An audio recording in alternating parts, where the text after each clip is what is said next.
ശ്രീ മോഹൻലാലും ചേർന്നുള്ള ഒരു ഗാന ചിത്രീകരണ രംഗം ഞാനിവിടെ കണ്ടു. അത് മലയാള സിനിമ കണ്ട ഏറ്റവും വലിയ വിജയമാണ്. ഏറ്റവും ചുരുങ്ങിയ വാക്കിൽ പ്രിൻസ് ആൻഡ് ഫാമിലി ഏറ്റവും വലിയ വിജയമായി മാറിയതിൻ്റെ സന്തോഷം ഞാൻ പങ്കിടുന്നു. എല്ലാവർക്കും ആശംസകൾ. ഈ സിനിമ നിർമ്മിച്ചയാളും കേന്ദ്ര കഥാപാത്രത്തെ അവതരിപ്പിച്ച ആളും എഴുതിയ ആളും സംവിധാനം ചെയ്ത ആളും എന്നുവേണ്ട ഇതിൽ പ്രവർത്തിച്ചവർ മുഴുവനും ഏറ്റവും പ്രിയപ്പെട്ടവരാണ്.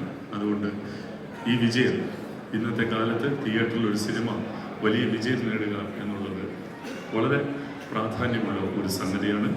അതിൽ ഈ വിജയത്തിൽ അകമഴിഞ്ഞ് ഞാൻ സന്തോഷിക്കുന്നു. ദിലീപിൻ്റെ ഈ വിജയം തുടർന്നുകൊണ്ടേയിരിക്കും എന്നുള്ളതിൽ എനിക്ക് ഒരു സംശയവുമില്ല. ഈ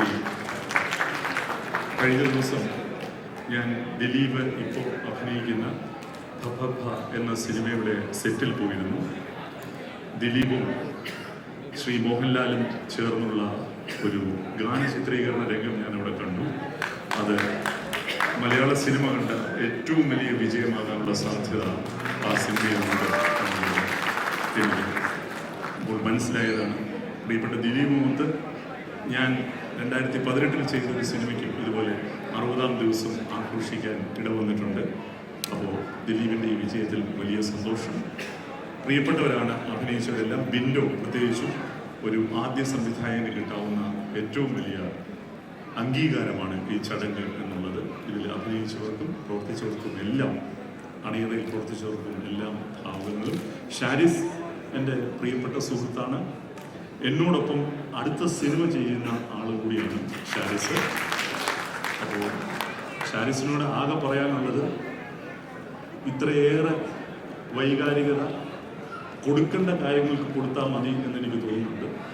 കാരണം വലിയ പ്രാധാന്യമൊന്നുമില്ലാത്ത കാര്യമാണ് ഷാരിസ് ഇപ്പോൾ എന്താ പറയേണ്ടത്, ഒരു മധ്യസ്ഥൻ്റെ ആവശ്യമില്ല എന്ന് ഷാരിസ് പിന്നെയും പറയുന്നുണ്ട്. അങ്ങനെ ഒരു മധ്യസ്ഥനുള്ളതായിട്ട് എനിക്ക് അറിയാനേ വയ്യ.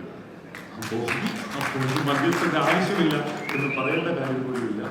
അപ്പോൾ കാര്യങ്ങളെ കുറച്ചും കൂടി നമുക്ക് ലൈറ്റായിട്ട് സമീപിക്കാം എന്ന് തോന്നുന്നു ഈ വിഷയത്തിലെങ്കിലും. അപ്പോൾ എല്ലാവർക്കും എൻ്റെ സ്നേഹം, ആശംസകൾ.